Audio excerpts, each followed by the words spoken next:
გამარჯობა. BMG TV-ზე წერტილის დროა, მე ვარ BMG-ის მთავარი რედაქტორი და ტელეპროექტ წერტილის ავტორი და წამყვანი ჟურნალისტი თელარა გელანდია.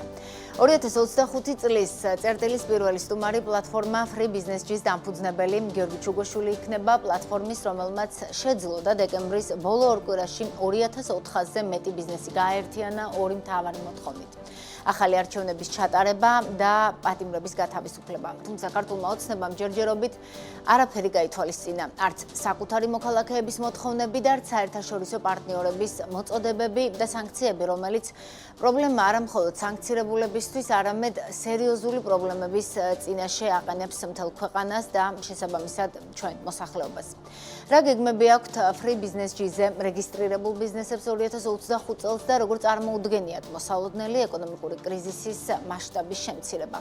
ბიზნესი როგორც მთავარი აქტორი და ბიზნესის თვალით დანახული გამოწვევები იქნება გიორგი ჩუგოშვილთან ჩვენ ინტერვიუს მთავარი თემა, თუმცა ვიდრე ინტერვიუს დავიწყებთ, შეგახსენებთ, რომ ქვეყანაში არსებული პოლიტიკური კრიზისის და დასავლეთთან მზარდი იზოლაციის ფონზე არსებული ეკონომიკური რისკების მიუხედავად ქართული ოცნების მთავრობას პოზიტიური მოლოდინები აქვს. მართალია, ოცნების მთავრობას არც ცალკეულ სამინისტროებს 2024 წელი ტრადიციულად და სტანდარტულად არ შეუჯამებიათ, მაგრამ პირველი ვიცე-პრემიერი ლევან დავითაშვილი ერთ-ერთ ბოლო პრესკონფერენციაზე ირწმუნებოდა, რომ მაღალ ეკონომიკურ ზრდას 2025 წელსაც შევინარჩუნებთ, თუმცა რას ეფუძნება მათი მოლოდინი რთულად სათქმელია. მოკლედ, ოცნება 2025-იან წელს 6%-იან ეკონომიკურ ზრდას ელის. რას ელის ბიზნესი? გიორგი ჩუგოშვილი, Free Business-ის პლატფორმის დამფუძნებელი, უკვე ჩვენთან არის სტუდიაში. საღამოშტების გიორგი, ძალიან დიდი მადლობა თქვენი დროისთვის.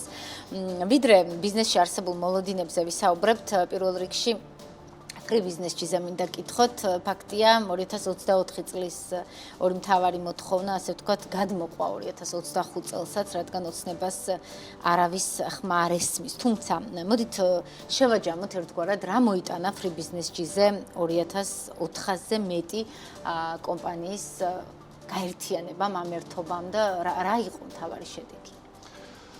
ჩემი აზრით მთავარი შედეგი რა ვნახეთ? ჩვენ ვნახეთ ის, რომ პირველი არის, რომ ახალი თაობის ბიზნესმენები ყავს ადამიანები, რომლებმაც ყველაფერი ნოლიდან შექმნეს, თვითონ გააკეთეს და ბიზნესი ესმით ცოტა სხვანაირად, არა მარტო იმისთვის, რომ ფული აკეთო და შემოსავალი დააგენერირო, არამედ ბიზნესი როგორც ასევე ღირებულებების ერთობა. ბიზნესი არ არსებობს საზოგადოებისგან დამოუკიდებლად, რაღაც იზოლირებულად არ ოპერირებს, ის არის საზოგადოების და ქვეყნის ნაწილი.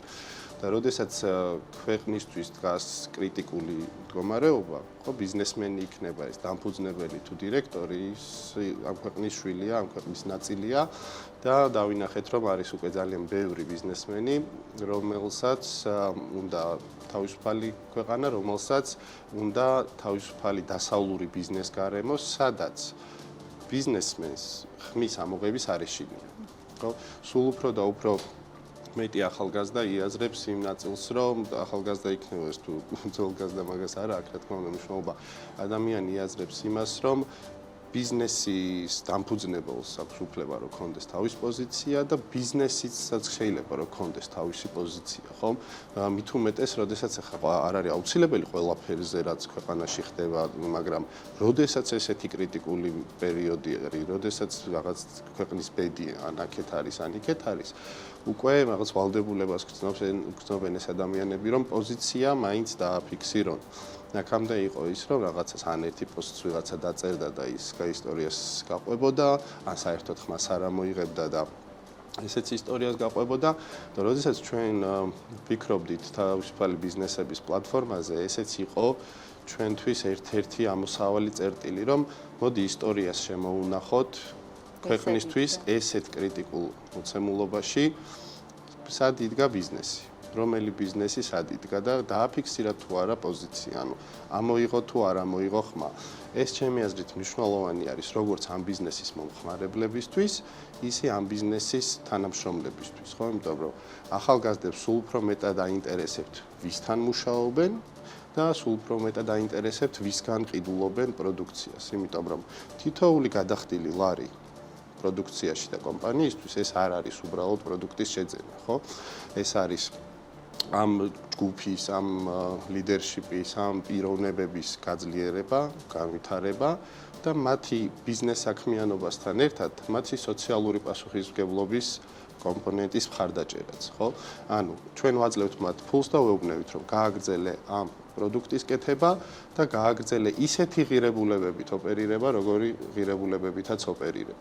და თუ აღმოჩნდა, რომ ღირებულებები სხვა მხარეს არის, შეიძლება უკვე სხვანაირად შევხედოთ ამ ამბავს. მე ერთი რაღაცა არ მინდა რომ გამომივიდეს, რომ ვინც არ შემოუერთდა. ხო, აი ამაზე მინდოდა მეკითხა, თქვენ ახსენეთ, რომ აი ახალი თაობის ბიზნესები დავინახეთ, მაგრამ ვინც ხმის ამოღებას ვერ ბედავს თუ არ იღებს, ნაწილი შეიძლება უბრალოდ არ ფიქრობს, რომ რამე განსაკუთრებული ხდება ქვეყანაში, მაგრამ აი ფართო სურათში ვინც დღეს ჩუმად არის, როგორ ფიქრობთ? იმიტომ არის ჩუმად რო ვერ ხედავენ პრობლემას, თუ მთავარი ფაქტორი არის ისევ და ისევ შიში. შიში იმის, რომ მე თუ ჩემს პოზიციას საჯარო დავაფიქსირებ, აუცილებლად შემექნება პრობლემები ბიზნესში. მოდი ესე ვთქვათ, რომ ფართო სურათი არც ისე ფართოა, როგორც ცდილობენ ხოლმე რომ დაგვანახონ. ყოველთვის მოყავთ მაგალითად საქსტატის მონაცემები, რომ 230,000-ზე მეტი რეგისტრირებული აქტიური ბიზნეს სუბიექტი ყავს ქვეყანაში. რეალურად დღეს საქართველოში ოპერირებადი შემოსავლიანი ორგანიზაცია, პასუხისმგებლიანი ბიზნესი არის 80,000. ეს არის ის ციფრი, რაოდენობა ბიზნესების, ვინც SARAS-ში, ანუ აუდიტის სამსახურში გზავნის ანგარიშგებას. ნებისმიერი თავმოყარე კომპანია, მიუხედავად მისი ზომისა, ხო, მიუხედავად ზომისა, ყველა ვალდებულია, რომ გაგზავნოს აუდიტის სამსახურში ანგარიშგება. ამიტომ იმ 240,000-ზე და რაღაცებზე არც უნდა ვისაუბროთ, ანუ 80,000 კომპანია არის და აქედან 2,400-მა საჯაროდ დააფიქსირა თავისი პოზიცია. ამიტომ ეს არ არის ცოტა, პირველ რიგში ეს უნდა ვთქვათ, ეს არის ძალიან ბევრი. მაგრამ მე ამას ვადარებ ხოლმე და კიდევ უფრო ისეთი არის, აქ მგონი საფრთხილო ამბავია, აქციაზე მდგომი ადამიანების რაოდენობა და პოზიციის მხარდამჭერი ადამიანების რაოდენობა. ეს 1:10-თან არის ხოლმე დაახლოებით 1:15-თან, ანუ 50,000 ადამიანი თუ გამოდის, ეგ ნიშნავს, რომ რაღაცა 900,000, 600,000, 700,000 ადამიანი ამ პოზიციას მხარს უჭერს. ბიზნესებშიც შეიძლება უფრო მეტი იყოს ეს მულტიპლიკატორი, ძალიან მარტივი მიზეზის გამო, რომ აქ თითქოს უფრო საფრთხილო და საშიში არის რადარებზე მოხვედრა და ინსტრუმენტებიც ბევრად მეტი აქვს სისტემას, რომ რაღაცნაირად მოგიდგეს, დაგიშაოს რაღაცა პრობლემები შეგიქმნას, ხო? ამიტომ მე მგონია, რომ 2,400 საჯაროდ დაფიქსირებული ნიშნავს, რომ 24, 30, 40,000 ბიზნესი არის რეალურად, რომელიც ამ პოზიციაზე არის ცალსახად. უბრალოდ ის მომენტია, ნამდვილად რასაც თქვენ ამბობთ, რომ შიშის ფაქტორი არის ცალსახა.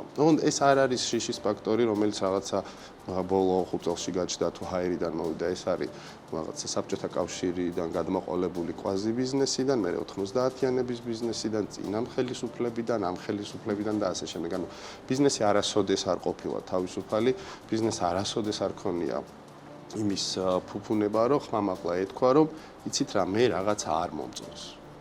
ბიზნესი რატომღაც თემურ ჭყვენი ამბობს ხოლმე ხშირად, რომ უნდა დავივიწყოთ ის, რომ იქით უნდა მოვერგოთ მთავრობასო. ხანდახან მით უმეტეს ასეთ კრიტიკულ მომენტებში ალბათ ბიზნესმაც, გადასახადის გადამხდელებმაც, რომლებიც ვაფინანსებთ ხელისუფლებას, უნდა ვუკარნახოთ კიდეც მკაფიოდ, საით გვინდა, რატომ გვინდა და საითაც მთავრობას მივყავართ, იქით რა რისკები არის. ამაზეც ვისაუბრებთ, მაგრამ იქამდე რომ შევაჯამოთ არც ერთი მოთხოვნა, ორი ძირითადი მოთხოვნა იყო, ჯერჯერობით არ გაითვალისწინა ქართულმა ოცნებამ.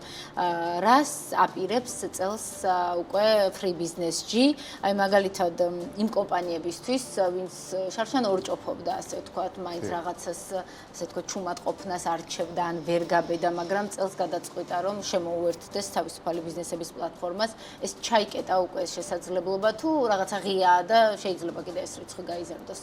თავდაპირველი ორივე მოთხოვნა ძალაშია და აქტუალურია, ხო? ორივე მოთხოვნა ძალაში არის, ნამდვილად, იმიტომ რომ არაფერი არ შეცვლილა.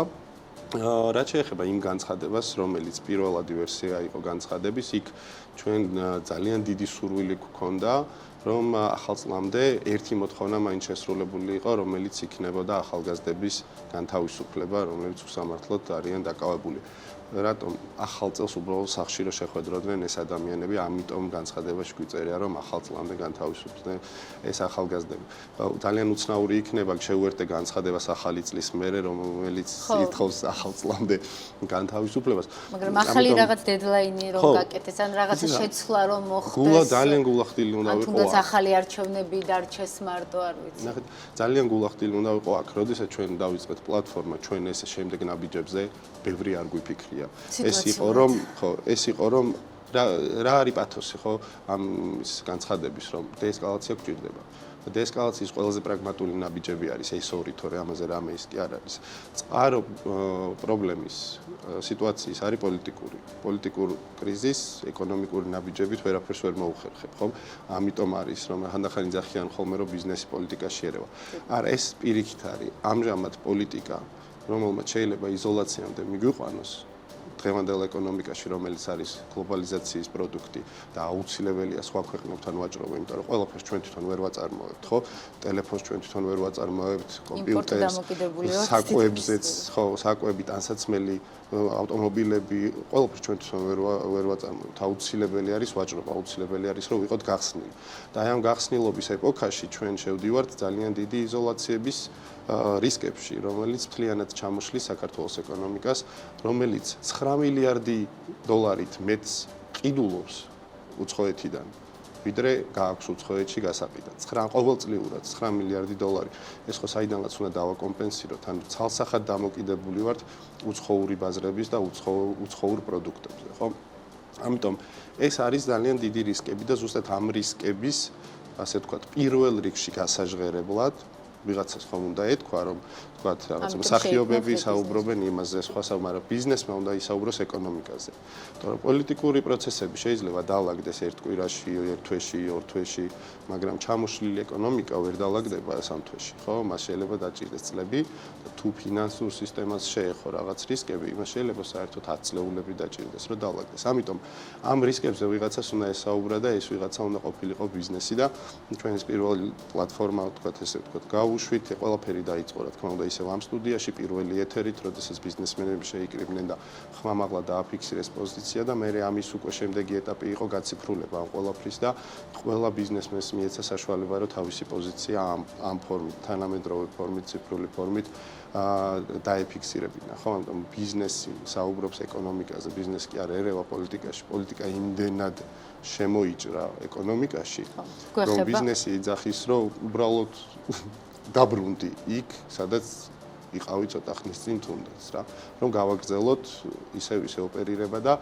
მე ეს არ გადაიზარდოს სოციალურ პრობლემებში, ეს არ გადაიზარდოს კურსის მნიშვნელოვან გაუფასურებაში, მნიშვნელოვან ინფლაციაში, პროცენტების გაძვირებაში, ექსპორტ-იმპორტის შეზღუდვაში და ასე შემდეგ და ასე შემდეგ. რა ფორმით ეცდებით? ჩემი კითხვა ეს იყო, ბიზნესი თავისი ხმის გაგონებას ხელისუფლებისთვის. წინა წლის ბოლოს ხოთაშორის BMG-ს დამფუძნებელი გიორგი საკაძე მყავდა აქ სტუმრად და მან თქვა ესეთი რაღაც, რომ დავუშვათ ბიზნესმენებს შეეშალათ და სწორი მოთხოვნები ან ვერ დააყენეს, როგორ ვერ მოხერხდა ისე, რომ პირობითად თუნდაც ერთი ადამიანის თავისუფლება მაინც არ აჩუქა ბიზნეს საზოგადოებას ხელისუფლებამო ის გულისხმობდა წინა წელს მსხვილი ბიზნესის და ირაკლი კობახიძის შეხვედრას. სანდრო რატიშვილი, გადასახადის გადამხდელთა კავშირის პრეზიდენტმაც თქვა ესეთი რაღაც, რომ ფიქრობ, რომ შეიძლება Free Business-ის პლატფორმის მოთხოვნებს უფრო მეტი, კიდევ უფრო მეტი ბიზნესი, იმიტომ არ შეუერთდა, რომ აი ახალი არჩევნების მოთხოვნა ძალიან ისეთი განაცხადია და შეიძლება თორემ აი პატიმრების გათავისუფლებას კიდევ ალბათ უფრო მეტიც მოაწერდა ხელსო.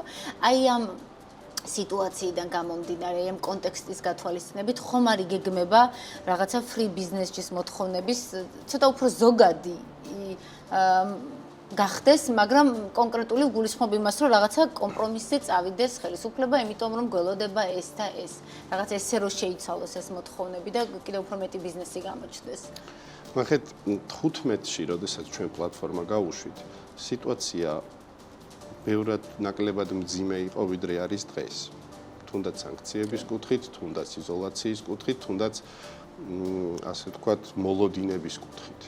ანუ რეალურად ამ ორ თუ სამ კვირაში მნიშვნელოვნად დამძიმდა სიტუაცია. შეიძლება ჯერ არ მივსულვართ ეროვნულ სანქციებამდე ან რაღაცა შეზღუდვებამდე, რომელიც ხალხს ეხება, იმიტომ რომ უფრთხილდებიან, ხო, დასავლელი პარტნიორები და ადამიანებს და რაღაცნაირად სხვანაირად აკეთებენ ამ ყველაფერს, მაგრამ არ ვიცი, ნახეთ, თავარი არის რომ პოლიტიკური დეესკალაცია უნდა მოხდეს. პოლიტიკური დეესკალაციაში ხა ეს ორი მიზეზი რატო? ხო, ერთი არჩევნები არის დემოკრატიულ საზოგადოებაში, როდესაც პოლიტიკური კრიზისი არის, გადაჭრა ხდება არჩევნებით, ეს არის ან ჩვეულებრივი გზა არის. რაღაცა მიზეზია, შედეგი არის, მე არჩევნები და მე რაღაცები ლაგდება. მაგრამ მხოლოდ არჩევნები ჩემი აზრით არ იქნება და ბიზნეს საზოგადოების აზრით არ იქნება საკმარისი თუ ეს 51 ადამიანი ციხეში დარჩა. ხო, ამიტომ რაღაცნაირად ორივე საჭირო არის. ამიტომ აქ ერთი ჩავხსნათ, მეორე დავტოვოთ. ხო, ან მე ვიგულისხმე, რა, ღიად მსჯელობთ ახლა რომ რაღაც იპოვოს ქართულმა ოცნებამ რაღაც კომპრომისი, ანუ ძალაუფლება ბერკეტები მის ხელშია და წესით ამით კიდევ უფრო მეტ ბიზნეს ხო ვერ არ მოიბამდით თქო.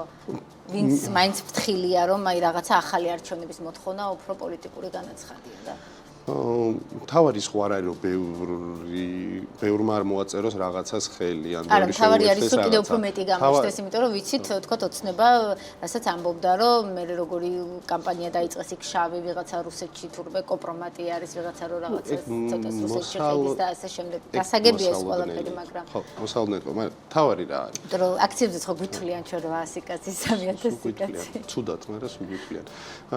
თავარი რა არის, რომ ეს არის გზა რომელსაც ხედავს ის საზოგადოება ბიზნესის, რომელიც ამ განცხადებას შემოუერთდა. რა თქმა უნდა, გზა არასოდეს არ არის ერთადერთი და არავინ არ იძახის, რომ რაღაცა სხვა გზა არ არსებობს. არსებობს თეორიულად, პოლიტიკაა ძალიან ბევრი რაღაცა შეიძლება სხვადასხვანაირად მოხდეს. მაგრამ განცხადებაში წერია მიგვაჩნია ყველაზე პრაგმატულ გზად. არა ერთადერთ გზად, არა ულტიმატუმად, არამედ ყველაზე პრაგმატულ გზად და შესაბამისად ამ პრაგმატულ გზას უერთდებიან ეს კომპანიები. ეხლა კითხეთ, რომ ეს შემდეგი რა. ხო, ეს გზა ვერ და არ დაინახა ოცნებამ. აი წელს რა საპირებთ? ამ გზაზე დავჭერთ. პირველი რომ ამ გზაზე დავჭერთ, იმიტომ რომ ისევ ეს გზა მიგვაჩნია ყველაზე პრაგმატულ გზად ამ პრობლემების მოსაგვარებლად და დეესკალაციისთვის. მეორე, რას ვაპირებთ უკვე აქ, ხო, ეხლა რადგან დასრულდა წელი, ჩაიკეტა ის განცხადება, არაფერი არ მოყვა, ორი გზა იყო, ხო, რა, ან ეს უნდა დაგვეტოვებინა, ან შემდეგი ნაბიჯებიც გადაგვედგა. ბრძოლაა და ვთქვით, რომ მოდი მაშინ შემდეგი ნაბიჯებიც უნდა გადავდგათ. პირველი, რასაც გავაკეთებთ, ეს იქნება უკვე ფიზიკური შეკრება ამ ბიზნესების წარმომადგენლების, ჩვენ მათ გავგზავნეთ კითხვარი, 98%-მა გამოხატა სურვილი, რომ უნდათ კონფერენციის ფორმატში რომ შეიკრიბნონ, სადაც ძირითადი განხილვის და მსჯელობის საკითხი იქნება რა ელოდება ეკონომიკას. ხო? ეს არის ბიზნესი, ეს არის ბიზნეს კომიუნიტია, შესაბამისად რჩებით იქ, სადაც უნდა ვიყოთ. რჩებით ბიზნესში, რჩებით ეკონომიკის ჟანრში და უბრალოდ დეესკალაცია მოთხოვნა პოლიტიკამ გაგვანებოს თავი. ეს არის ამოსავალი წერტილი, ხო? ამიტომ სადღაც იანვრის მეორე ნახევარში იქნება შეკრება, თუ ერთ შეკრებაში არ ჩაეტია და იმდენად დიდი იყო მოთხოვნა, შეიძლება მეორეც გავაკეთოთ, იმიტომ რომ თბილისში ცოტა ასივრცე, სადაც შეიძლება 2400 ადამიანი ერთდროულად დაეტიოს, თან შეიძლება თითო კომპანიიდან ორი წარმომადგენელი მოვიდეს და ასე შემდეგ და ასე შემდეგ. ამიტომ შეიძლება 1-2 ან რამდენიმე ღონისძიება შეიძლება მათ შორის რა გველოდება შეიძლება გაკეთდეს სექტორული, ხო? სადაც ძალიან პროფესიულად, ძალიან კვალიფიციურად ციფრებში, რაც ყველაზე მეტად აკლია ახლა ბიზნესს, ხო? ანუ ყველაფერი კარგად იქნება, საკმარისი არ არის ზოგადად, ხო? ანუ რაღაც ფიცი წამს ბოლო მაკვირვებს რა, მაშინ როგორ იქნება, ხო? აი მარტივი კითხვაა, 9 მილიარდი დოლარის ნეგატიური სავაჭრო ბალანსი გვაქვს. ეს უნდა ჰაერიდან ვერ დაკომპენსირდება. კურსი რო იყოს სტაბილური, ეს უნდა დააკომპენსიროს პირდაპირ მოუცხოვრმა ინვესტიციებმა, უნდა დააკომპენსიროს ჩარიცხვებმა უცხოეთიდან, ეს იქნება იმიგრანტები თუ უცხოელები, რომლებიც გადმოვიდნენ საცხოვრებლად და ტურიზმმა. სამივე მიმართულებით უკვე არის ნეგატიური ტენდენცია. ხო, როგორ იქნება კარგად? არის ძალიან საინტერესო ამ კითხვაზე პასუხის გაცემა. ხო, აი ეს ნეგატიური სავაჭრო ბალანსი, ეს 9 მილიარდი დოლარი როგორ უნდა შეივსოს? კურსი როგორ იქნება? სავალუტო რეზერვები როდემდე ეყოფა? ეს არის სტრატეგია. ლარს როდემდე დავიჭერთ? მერე თქვათ კურსი თუ წავიდა, ინფლაციას რა ემართება? საბანკო სექტორს თუ გარკვეული პრობლემები შეექმნა უცხოეთთან საკორესპონდენტო ანგარიშებთან მიმართებით და ასე შემდეგ და თუ პრობლემა შეექმნათ უცხოური რესურსის მოზიდვაში, იაფასიანი უცხოური რესურსის მოზიდვაში, სესხების პროცენტებს რა ემართება და თუ სესხების პროცენტებიც იზრდება და კურსიც იზრდება, იმპორტირებული საქონლის ფასს რა ემართება, ხო? ეს არის კითხვები, რომელიც ნებისმიერ პროფესიონალ ბიზნესმენს, მით უმეტეს დიდი ბიზნესის წარმომადგენელს უნდა ქონდეს.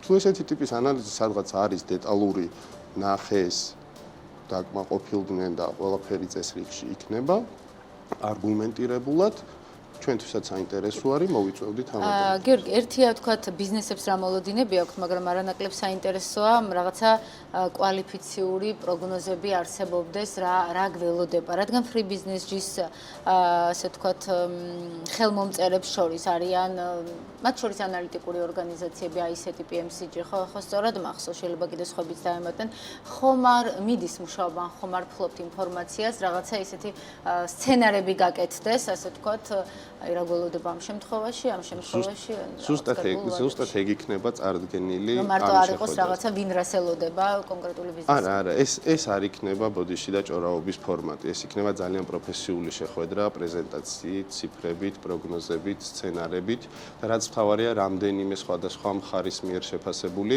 ასევე პანელური დისკუსიებით, სადაც მიკროდებატების საშუალებაც იქნება. ვიღაცა შეიძლება აპროგნოზებს, რომ კურსი 4 იქნება და ვიღაცა იძახის, რომ იქნება 3 და 3, ხო? განსხვავებაც დიდია, არგუმენტები ორივე მხარეს იქნება. ანუ ჩვენ არ გვინდა, რომ ეს ბიზნესები იყვნენ რაღაცნაირად ერთი ინფორმაციის წყაროს ვაკუუმში. პირიქით, გვინდა, რომ რაც შეიძლება მეტი მხარე, ვინც სწავლობს ეკონომიკას, ვინც ერკვევა და ვისაც აქვს რაღაცა კვალიფიკაცია, რომ თავისი სათქმელი ამ პროგნოზების კუთხით თქვას, ყველა იყოს ჩართული. სინიკა გილაურის რომ აანონსებდა არის ამ მემარჯვენეები. ყველას ვისაც აქვს ღირებული ინფორმაცია, დაპატიჟებული იქნება, ზოგიერთი დაგუთანხდება, ზოგიერთი არ დაგუთანხდება, მაგას უკვე ვნახავთ. ნეპატიჟებით free business-ის ხელმომწერების გარდა სხვებსაც? ნახეთ, ჩვენ რო გამოკითხვა ჩავატარეთ, ეს არის ჩვენ ვართ დემოკრატიული პლატფორმა, ხო? დემოკრატიული პლატფორმა რადგან ვართ, წევრებმა უნდა გადაწყვიტონ, ვინ მოვიდეს, ვინ არ მოვიდეს, ვისი ხილვა სურთ, ვისი ხილვა არ სურთ, ხო? კითხვა არის ერთ-ერთი კითხვა იყო დავპატიჟოთ თუ არა ის ბიზნესებიც, რომლებიც არ არიან შემოერთებული თავისუფალი ბიზნესების პლატფორმას. 70%-მა თქვა რომ დავპატიჟოთ. და აქ მეც ვეთანხმები რომ უნდა დავპატიჟოთ და არგუმენტაცია არის ძალიან მარტივი. ან ეშინიათ და ვერ აფიქსირებენ თავის ხმას თავისუფალი ბიზნესების პლატფორმაზე, მაგრამ ამ პოზიციაზე არიან და აინტერესებთ ეკონომიკაში რა შეიძლება მოხდეს, ამიტომ ეს ხალხი უნდა იყოს ჩვენ გვერდით, რომ აი წეგან რაზეც საუბრობდით, რომ მეტი არგუმენტები გქონდეს, მეტი გამბედაობა შევძლიოთ ხო, მაგალითად კრიზისი რო გველოდება სერიოზული, ლაშა პაპაშვილი იყო წლის ბოლოს წერტილის სტუმარი და ისიც ამაზრზეა და ყველა ხედავს, რომ სანქციები იქნება ძალიან მძიმე, რომ საქართველოს ეკონომიკა ვერ გაუძლებს სანქციებს, ამის უფლება არ გვაქვს. საინტერესო იქნება თუ მოიწევთ, ხო, ეთანხმები თუ მოიწევთ თუ დათმობა. ანუ ჩვენ თუნდაც BAG-საც მოვიწევთ. ყველა ასოციაციას მოვიწევთ. მოვიწევთ ყველა ასოციაციის ყველა კომპანიას, მოვიდნენ, მოусმინონ, მათ შორის კითხვებიც დასვან, დისკუსიებშიც თუ სურვილი ექნებათ შეგვიძლია რომ ჩავთოთ ფორმატი ახლა დგება და ღია ვართ ყველანაირად, ანუ ეს იქნება მაქსიმალურად ღია შეხვედრა. მოკლედ აუცილებლად მივადევნებთ თვალს და რა თქმა უნდა BMG გააშუქებს ამ მოვლენას 15 იანვარს 15 საათზე დაანონსდა დამსაქმებლების და დასაქმებულების გამაფრთხილებელი გაფიცვა. შეიძლება free business-ში რეგისტრირებული ბიზნესებიც არიან, მათ შორის ან არ არიან, არ ვიცი თქვენ რა ინფორმაციას ფლობთ, რაიმე ამაზეც ხომ არ იყო მათ შორის თქვენს კითხვარში, რომ აი ესეც ხო ერთგვარი, ასე თქვათ, გზა, რომ იქნება ამ ფორმით 3 საათი გავიჭირვოთ დასაქმებულებმაც, გავიჭირვოთ ბიზნესმაც და რაღაცნაირად გავაგონოთ ხმა. ხართ რა საქმის კურსი და ზოგადად თქვენი აზრით საინტერესო არის. ორი ნაწილად გავყვოთ პასუხი. პირველი, მე, როდესაც ვსაუბრობ free business-ის სახელით, ჩემი მანდატი შემოიფარგლება განცხადებით. ხო? ამიტომ ვერც რომელიმე სხვა ტიპის ღონისძიებას თუ იმაზე ვერც შეუერთდები, არ მაქვს უბრალოდ მაგის მანდატი. ხალხს ჩემთვის ამის მანდატი არ მოუწია, ან ორგანიზატორებში ვიყოთ ან რაღაც. ჩვენ შეგვიძლია რა, ხო, ჩვენ შეგვიძლია რომ ინფორმაცია მივაწოდოთ თავისუფალი ბიზნეს პლატფორმაზე შემოერთებულ კომპანიებს, რომ ასეთი რაღაცა იგეგმება, მაგრამ თითოეული მათგანი თვითონ წყვეტს, შემდეგ შეუერთდება ამ გაფიცვას თუ არ შეუერთდება, ხო? ისევ და ისევ, იმიტომ რომ დემოკრატიული პლატფორმა არის.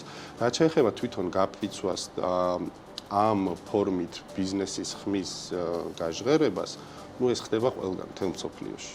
ხო, ეს არის რაღაცნაირად ჩვენთან არის ახალი. თორე ეს პრაქტიკა ძალიან დიდი ხნის განმავლობაში ნებისმიერ დემოკრატიულ ქვეყანაში გამოიყენება ხშირად იმისთვის მაშინ, როდესაც დასაქმებულთა უფლებები არ არის დაცული და სხვადასხვა არგუმენტაციი და სხვადასხვა მიზნების მისაღწევად. ამიტომ ბევრი იგივე ჩემთვის არის ისეთივე ღონისძიება, როგორც არის რომელიღაცა მარში. მარშიც არის გაერთიანება რომელიღაცა პროფესიის, თუმცა სამუშაო საათებში რაღაც გაფიცვა, შეჩერება, აზრები ორად იყოფა ხოლმე, რომ ეს შედეგს მოიტანს, იქნება ქმედითი, ისედაც შეიძლება გავჩერდეთ საერთოდ ეკონომიკა და ძალიან ცუდი სცენარები ჩანს წინ და კიდევ ჩვენით გავჩერდეთ, თუ რაღაცა 3 საათი არ დაგვაქცევს და მე როგორც მივხვდი, ისე არის დაგეგმილი სპეციალურად ეს, რომ ხო, არის სამუშაო დღის ბოლოს, არის 3 საათით, ეხლა ეს ის პერიოდი არ არის, რომელიც ეკონომიკას ჩამოაქცევს, ხო, არ არის ერთ კვირაზე, ორ კვირაზე საუბარი, ხო, ეს არის 3 საათიანი პერიოდი, რომელიც თან მით უმეტეს ყველამ თუ იცის, რომ წინასწარ ეს კონკრეტული 3 საათი იქნება გაფიცვის პერიოდი, 3 საათი ადრე მიხვალ მაღაზიაში იყიდი რაღაცას და ასე შემდეგ. ამიტომ მე როგორც ხვდები, ისე არის დაგეგმილი, რომ მაქვს მინიმალური ზიანი მიაყენოს ეკონომიკას ამან. მაგრამ ეს იქნება ძალიან ძლიერი პოზიციის დაფიქსირება, რომ ბიზნესს ეს შეუძლია. ბიზნეს ბევრი რამ შეუძლია. ძალიან ცოტა დრო გრჩება და მინდა გკითხოთ იყო დრო, როდესაც ეს პრობლემები არ ქონდავს და საუბრობთ სტარტაპების განვითარებაზე, მათ შორის თქვენი სტარტაპების და ასე შემდეგ, მაგრამ ახლა ზოგადად გკითხავთ, ვინ ჩადებს ასეთ საქართველოში ფულს თუ ძალიან სწრაფად არ გაასწორა ქვეყანამ საგარეო ფოკუსი და არა მარტო საგარეო, უკვე ქვეყნის შიგნითაც ხედავთ რა პრობლემები გვაქვს. ეცემ მგონი ყველაზე კაი პასუხი მაგისთვის არის პირდაპირ უცხოური ინვესტიციების ბოლო კვარტლის სტატისტიკა, რომელიც მნიშვნელოვნად შემცირებული არის. 45. ხა ჩვენ ბევრი გვისაუბრია მართლა ინვესტიციების მოზიდვაზე, სტარტაპ ეკოსისტემაში, ვენჩერული ფონდებისგან, ენჯელ ინვესტორებისგან და ასე შემდეგ და ასე შემდეგ. და რამდენად რთული არის საქართველოში რომ მოიზიდო, რამდენად რთული იყო მაშინ საქართველოში ინვესტიციის მოზიდვა ბევრი მიზეზის გამო, რეგიონული რისკების, თქვათ, პატარა ბაზრის გამო, ასე შემდეგ და ასე შემდეგ და ასე შემდეგ, ხო? მაგრამ ეხლა ალბათ დაახლოებით 100-ჯერ უფრო რთული არის, იმიტომ რომ ხო ვარ კომუნიკაციაში არსებულ ინვესტორებთან, ახალ პოტენციურ ინვესტორებთან, სანამ ეს სიტუაცია არ დაალაგდება, სტარტაპ მიმართულებით ფაქტიურად გამორიცხული არის, რომ ინვესტიცია ეხლა ვინმე მოიზიდოს. უკვე ტენდენცია არის ბევრად ცუდი, არის უკვე პირიქით კომპანიების გადასვლის და არა ინვესტიციასთან მიდიან კომპანიები, იმიტომ რომ ინვესტიცია ვეღარ მოდის აქეთ. ხო, ამიტომ რაც უფრო შორს წავა პოლიტიკა ამ პროცესში, მით უფრო რთული გახდება ინვესტიციის მოზიდვა. ოღონდ ახლა ჩვენ ვსაუბრობთ ხარისხიან ინვესტიციაზე. ხო, დასავლურზე, კარგზე, გრძელვადიანზე, ნორმალურზე და არა თუმცა რაღაცა გარანტიები თქვა თუ ვინმე ჩინური ინვესტიციის იმედზეა, მათაც კი სჭირდებათ და ალბათ ლოგიკაც ეს არის. ხო, ჩინეთის პატარა საქართველო რატო უნდა იყოს საინტერესო, რომელიც ევროკავშირისკენაც არ მიდის. მაგალითად, იმიტომ რომ რაღაცა ესე მოპოვებდით ხო იქამდე რომ და თავისუფალი ვაჭრობა გვაქვს, შეიძლება აქ ჩინურმა კომპანიებმა გადმოიტანონ თავისი წარმოებები, made in Georgia-ით გავიდეთ იქით და ასე შემდეგ. დემოკრატიული და არადემოკრატიული ფული სხვადასხვა გარანტიებზე დგას. დემოკრატიული ფული დგას სამართლის უზენაესობაზე, სასამართლოზე, სტაბილურობაზე, მმართველობაზე, ინსტიტუციებზე და ასე შემდეგ. არადემოკრატიული ფული არადემოკრატიულ გარანტიებზე დგას. შესაბამისად შეიძლება იმან გზა იპოვოს. განვითარებისთვის და წერტილი რას დავუსვათ? მალე. წერტილი უნდა დავუსვათ შიშს. განსაკუთრებით მაშინ, როცა მართლები ვართ, ჩემი აზრით, და განვითარებისთვის გვჭირდება ეხლა ის დროა, როცა დეესკალაცია გვჭირდება. შიში ეს ბიზნესისთვის იყო ყველაფერს. თავარი გზავნილი. თავარი ბიზნესისთვის, იმიტომ რომ ხალხს აშკარად აღარ ეშინია. ძალიან დიდი მადლობა მადლობა წარმატებები. თქვენ. წერტილი დღეს ამით დასრულებულია. ჩვენს კითხვებს პასუხობდა პლატფორმა Free Business-ის დამფუძნებელი გიორგი ჩუგოშვილი. მე ხვალამდე გემშვიდობებით.